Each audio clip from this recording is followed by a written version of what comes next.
Mesmerising জর্ডানের ছোট্ট একটা রিক্যাপ।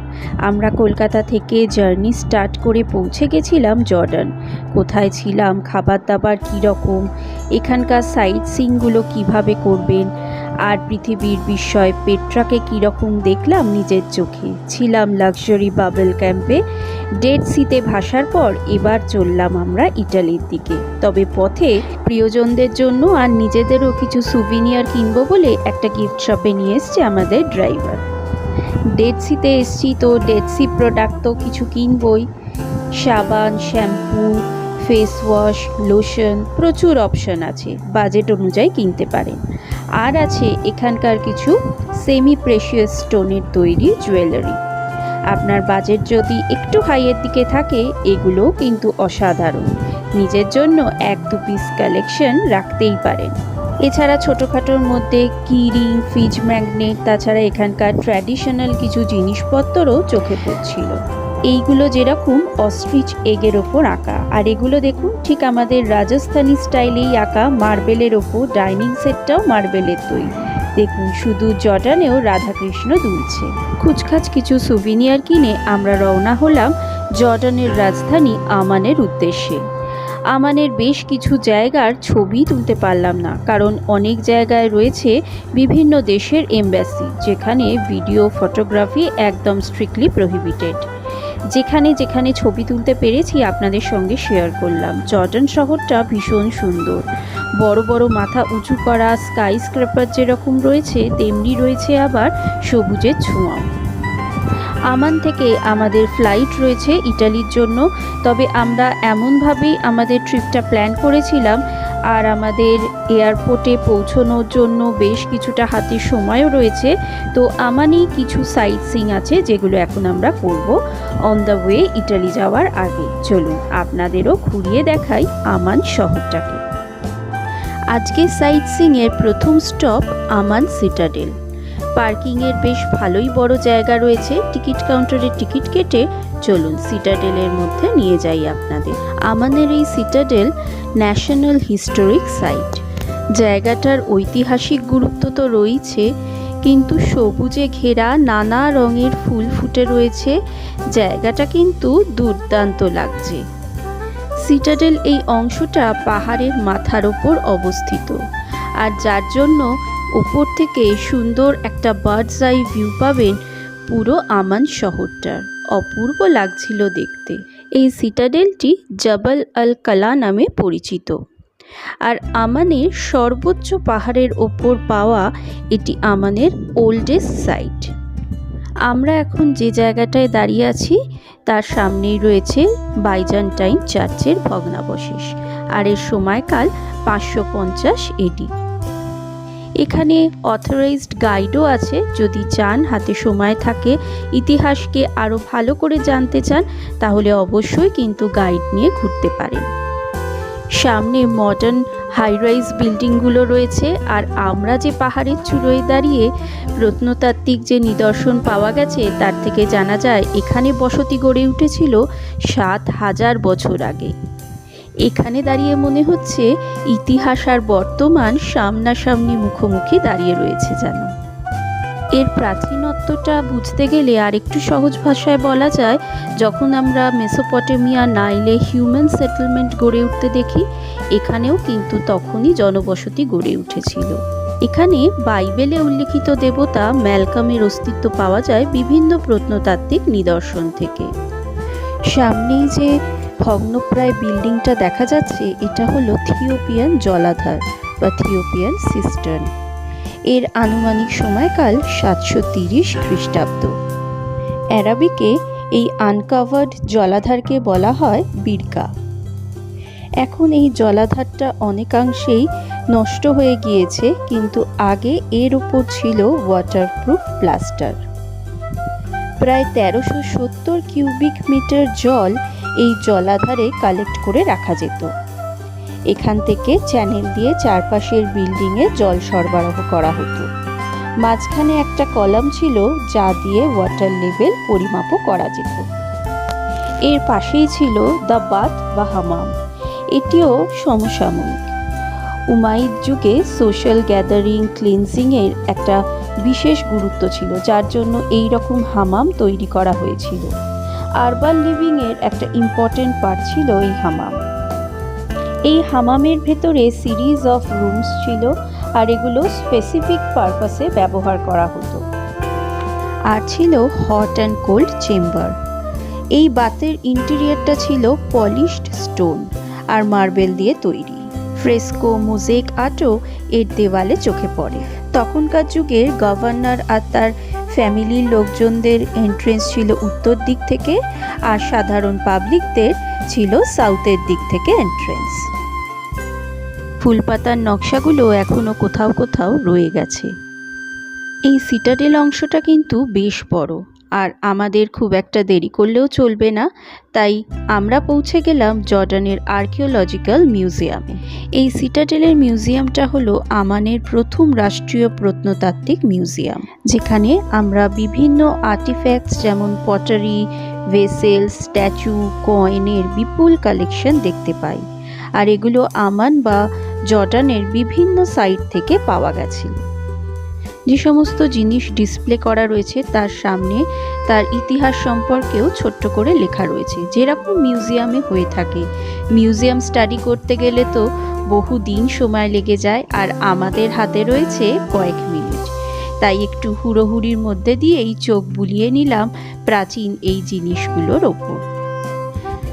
7,000 বছর আগে এখানে জনবসতি যে গড়ে উঠেছিল সেটা কন্টিনিউ হয়েছিল bronze, iron, Persian, Hellenistic, Roman, Byzantine এবং আরব মুসলিম যুগেও। তাই এই প্রাচীন ইতিহাস এখানে কিছুটা হলেও আপনি চোখের সামনে দেখতে পারবেন। সামনেই যে ডাবল হেডেড স্ট্যাচুটা দেখা যাচ্ছে, এর বয়স জানেন কত? 6,500 বছর আগে এটা তৈরি করা হয়েছিল প্লাস্টার আর বিটুমিন দিয়ে। অবিশ্বাস্য। এইরকমই তাক লাগানো, চোখ ধাঁধানো জিনিস আপনি দেখতে পাবেন এই মিউজিয়ামে। এই জিনিসটা দেখে অনেকটা আমাদের রাজস্থানী মার্বেল ওয়ার্কের, জাফরি ওয়ার্কের কাজটা মনে পড়ে যাচ্ছিল। এখন যে জিনিসটা দেখছেন এটা হলো ব্রেজিয়ার বা পাতি, বাংলা কথায় কাঠকয়লা জ্বালানো চুলো, যেটা শীতকালে এখানে কাঠকয়লা জ্বালিয়ে লোকে তাপ নেয়। আর এই পাখিগুলো মনে করিয়ে দিচ্ছে আমাদের গরুর পাখির কথা। আর এই যে মূর্তিগুলো দেখছি এর মধ্যেও যেন একটা ইন্ডিয়ান টাচ খুঁজে পাচ্ছি। শিল্পী তার নিপুণতার এক অসাধারণ ছাপ রেখেছেন এর মধ্যে। পোড়ামাটির কতগুলো কফি রুন্থা রয়েছে পার্শ্ববর্তী জলাধার থেকে। বহু প্রাচীন স্ট্যাচু যেগুলো এখানে বা পার্শ্ববর্তী অঞ্চল থেকে উদ্ধার হয়েছে, তাদের দৈনন্দিন ব্যবহার করা জিনিসপত্র, প্রচুর কিছু রয়েছে। ট্রেজার বলা যায় এই মিউজিয়ামটাকে। হাতে সময় থাকলে তো আরও বেশ খুঁটিয়ে দেখা যেত। যাই হোক, ওই দুধের স্বাদ ঘোলে মেটানো আর কি, অল্প সময়ে যতটুকুন পারলাম। মোজাইক আর্টও কিন্তু দুর্দান্ত রয়েছে পুরো জর্ডান জুড়ে। মিউজিয়ামের ঠিক বাইরেই রয়েছে কলোসাল রোমান স্ট্যাচুর ভগ্নাবশেষ, হ্যান্ড অ্যান্ড এলবো। হাততালি আকার দেখছেন কি বিশাল! গ্রিকো রোমান যুগের এই মূর্তিটি 13 মিটার উচ্চ ছিল, আর হারকিউলিস, যিনি ছিলেন শক্তির দেবতা, তার মন্দিরের সামনেই এই মূর্তিটি পাওয়া গিয়েছিল। গোটা জিনিসটা তো আর অক্ষত নেই, খালি ভগ্নাবশেষগুলো এদিক ওদিক পড়ে রয়েছে। তখনকার দিনে বানানো কি বিশাল সব মন্দির, তার সামনে আমাকে তো লিলিপুট লাগছে। এই আমানের প্রাচীন নাম ছিল ফিলাডেলফিয়া। টলেমি সেকেন্ড ফিলাডেলফাসের নাম অনুসারে এর এরকম নামকরণ করা হয়েছে। নেক্সট ডেস্টিনেশনে আমাদের গাড়ি এসে অলরেডি থেমেছে, আর এখানে আমরা দেখব রোমান যুগের থিয়েটার, একটা ছোট একটা বড়। আর আমাদের ড্রাইভারই হলেন আমাদের গাইড, তিনি আমাদের সমস্ত টিকিটের সুব্যবস্থা করে রেখেছিলেন আগে থেকে। এখন আমরা দাঁড়িয়ে রয়েছি ওডিয়ান বা থিয়েটারের সামনে। এটা আয়তনে বেশ খানিকটা ছোট, তাও ছোট হলেও এখানে একসঙ্গে প্রায় 500 লোক বসে থিয়েটার দেখতে পেত। এই ওডিয়ান থিয়েটারটা 2nd সেঞ্চুরি এডিতে বানানো হয়েছিল। এটি একটা সেমি সার্কুলার স্টেজ বিল্ডিং, আর এটাতে সাদার্ন আর নর্দার্ন সাইডে ছিল দুটো করে টাওয়ার। একটা auditorium, orchestra stage, changing room আর 5টা মেন এন্ট্রেন্স ছিল, আর দুটো সাইড এন্ট্রেন্স। গ্রাউন্ড লেভেল থেকে এই থিয়েটারকে তৈরি করা হয়েছিল লাইমস্টোন দিয়ে। এটাই ছিল দুটো স্তর, লোয়ার টায়ার আর আপার টায়ার। লোয়ার টায়ারে ছিল 9টা রো আর টপ টায়ারে ছিল 7টা রো। এরপর আমরা যাব রোমান থিয়েটার আমানি। আগেরটায় 400 লোক একসাথে বসে দেখতে পারতো, আর এখানে দর্শকের আসন সংখ্যা 6000। বুঝতেই পাচ্ছেন কি বিশাল এই অডিটোরিয়াম বা ওপেন এয়ার থিয়েটার। এগুলোর কিন্তু প্রত্যেকটারই আলাদা আলাদা টিকিট কেটে ঢুকতে হয়। এটিও 2nd সেঞ্চুরি এডিতে তৈরি। তলার ঝাঁঝরি, বৃষ্টির জল যাওয়ার জন্য। আগের থিয়েটারটা থেকে দেখলাম এখানে পিলারের কাজগুলো এখনও বেশ অক্ষত অবস্থায় রয়েছে। জর্ডানের একটা ফেমাস ল্যান্ডমার্ক হিসেবে একে চিহ্নিত করা যায়। রোমান যুগে এই শহরের নাম ছিল ফিলাডেলফিয়া এবং অ্যান্টোনিও পায়াসের স্মরণেই 138 থেকে 161 খ্রিস্টাব্দে এটি বানানো হয়। চলুন, হ্যাপিয়া নীলাঞ্জন দেখছি তত্ত্বরি অনেকটা উঠে গেছে। সিঁড়িগুলো কিন্তু বেশ খাড়া, এক একটা তো বেশ 2 ফুটের সমান। যদি উঁচুতে কোনো ফোবিয়া না থাকে তাহলে বলবো অবশ্যই একবারে টপে উঠে দেখবেন। দারুণ একটা পুরো আমান শহরটার বার্ডস আই ভিউ পাবেন। অপূর্ব লাগছিল দেখতে। কত যুগ আগে বানানো, কিন্তু কি সায়েন্টিফিক্যালি বানিয়েছিল। এর ওরিয়েন্টেশন ছিল নর্থের দিকে, যাতে দর্শকদের সূর্যের আলোয় থিয়েটার দেখতে অসুবিধা না হয়। এখানে দাঁড়ালে 3টে সমান্তরাল ভাগে যে ভাগ করা ছিল বসার আসনগুলো, সেটা স্পষ্টই বোঝা যায়।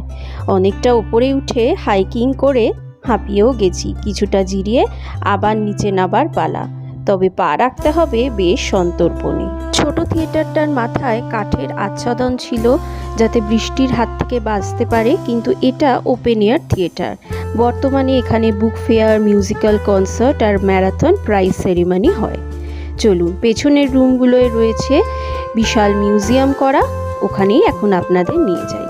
এই মিউজিয়ামে বেসিক্যালি রয়েছে এখানকার বিভিন্ন যে বেদুইন প্রজাতিরা বসবাস করতেন, তারা কি ধরনের পোশাক আশাক পরতেন, জিনিসপত্র ব্যবহার করতেন, সেগুলোর একটা সুন্দর ডিসপ্লে। হামানদিস্তের মতো এই পাত্রতে কফি গ্রাইন্ডের পর এই পাত্রতে রেখে রোস্টিংয়ের পর ঠান্ডা করা হতো। কফি বানানোর জন্য তখনকার দিনেরও কত জিনিস ব্যবহৃত হতো। বিভিন্ন ম্যানিকুইনে পরানো রয়েছে বেদুইনরা কি পোশাক আশাক তখনকার দিনে ব্যবহৃত করত, আর তাদের ব্যবহার করা এই অর্নামেন্টসগুলো তো আমাদের হালের যে গয়নাগাটি ব্যবহার করি তার সঙ্গে রীতিমতো টেক্কা দিতে পারে। এগুলো কোরাল দিয়ে তৈরি। অপূর্ব দেখতে সমস্ত ডিজাইনগুলো। আমরা মেয়েরা যারা সাজতে গুজতে ভালোবাসি তাদের তো এই সেকশনটা দারুণ লাগবে। বিডস দিয়ে তৈরি বিভিন্ন অর্নামেন্টস। হাতের এই গয়নাগুলো দেখতে দেখতে তো আমারই বেশ লোভ হচ্ছিল। এখানে বিভিন্ন ম্যানিকুইন দিয়ে সাজিয়ে বলা হয়েছে যে তখনকার দিনের যে বেদুইনরা ছিল তারা কি পেশায় নিযুক্ত ছিল। বাচ্চারা যদি সাথে থাকে ওরা কিন্তু এই সেগমেন্টটা দারুণভাবে এনজয় করবে। খুব সুন্দর করে ভীষণ ডিটেইলিংয়ের দ্বারা এখানে কিন্তু সব কিছু বোঝানো হয়েছে। দাঁড়িপাল্লা, ছোট ছোট বস্তা করে রাখা রয়েছে তাদের নিত্য ব্যবহার্য জিনিস। এমনকি দেখুন পাশে একটা তখনকার দিনের ব্যবহার করা ঝাড়ুও রাখা রয়েছে। আর এটা তো আমাদের কাছে খুবই পরিচিত, ছুরি কাঁচিতে ধার দেওয়ার যন্ত্র। আর এটা হলো শু পলিশার। এদের হাতে তৈরি করা কার্পেটগুলো কিন্তু ভীষণ কালারফুল। বেদুইনরা উটের পিঠে বিয়ে করতে যেত। আল হদাজ বলে এই জিনিসটাকে। কাঠের তৈরি একটা বক্স যেখানে নতুন বউকে বর তার বাড়িতে নিয়ে যাচ্ছে। ভেড়ার দুধ কালেক্ট করছে একজন মহিলা, আর পাহাড়ি ঝর্ণার জল ভর্তি করে বাড়ির কাজের জন্য নিয়ে যাচ্ছে। আর এই বস্তাটা কিন্তু তৈরি ভেড়ার চামড়া দিয়ে, আর একে বলে আল ওয়ার্দে। বেদুইনদের হাতে তৈরি টেন্টগুলোও কিন্তু খুবই ইউনিক। সাধারণত মহিলারা এগুলো তৈরি করত উট বা কালো ভেড়ার লোম দিয়ে, আর এগুলো কিন্তু ওয়াটারপ্রুফ হতো। বেশিরভাগ সময় পূর্ব দিকে মুখ করা থাকতো। ভেতরে থাকতো দুটো সেকশন, একটা মহিলাদের জন্য, একটা পুরুষ আর গেস্টদের জন্য। বেদুইন সম্বন্ধে এত ধারণা আগে কিন্তু ছিল না। এখানে বেশ কিছু তথ্য আমরা দেখতে পেলাম যেগুলো খুবই ইন্টারেস্টিং। এছাড়াও বিভিন্ন যে শাসক দল এখানে রুল করত তাদেরও ব্যবহার করা বিভিন্ন জিনিস অস্ত্রশস্ত্র এখানে ডিসপ্লে করা রয়েছে। বেশ খানিকটা হাতে সময় নিয়ে ঘুরে দেখতে মন্দ লাগবে না। কোনো জায়গায় এসে সেই জায়গার ট্র্যাডিশন কী ছিল, কালচার কী ছিল, সেগুলো এই সব মিউজিয়ামে এলে খুব পরিষ্কার হয়ে যায়। তারা কি কি জিনিস ব্যবহার করতো, কীরমভাবে ব্যবহার করতো। এখানে যেমন দেখুন প্রচুর মিউজিক্যাল ইনস্ট্রুমেন্ট রয়েছে যা তখনকার দিনে ওনারা ব্যবহার করতেন। আর এর মধ্যে তো বেশ কিছু আমি ইনস্ট্রুমেন্ট দেখছি যেগুলো এখনকার দিনের মিউজিশিয়ানরাও ব্যবহার করে থাকে। মিউজিয়ামটা আমাদের কিন্তু খুব ভালো লেগেছে। বাইরে বেরিয়ে আকাশের দিকে চোখ পড়তেই মনে হলো আরে আমাদেরও তো প্লেন ধরতে হবে ইটালির জন্য। আজকের আমাদের আমান সাইট সিইং আপনাদের কীরকম লাগলো অবশ্যই কমেন্ট সেকশনে জানাবেন। কিন্তু আমাদের এখানে আমানের সিটি ট্যুর কমপ্লিট, আর ঘড়িতে এখন বাজে 2টো। আমরা এবার যাব লাঞ্চের জন্য। আজকের লাঞ্চটা আমরা যে ট্রাভেল এজেন্সি থ্রু পুরো জর্ডান ঘুরলাম তাদের থেকে কমপ্লিমেন্টারি লাঞ্চ ছিল।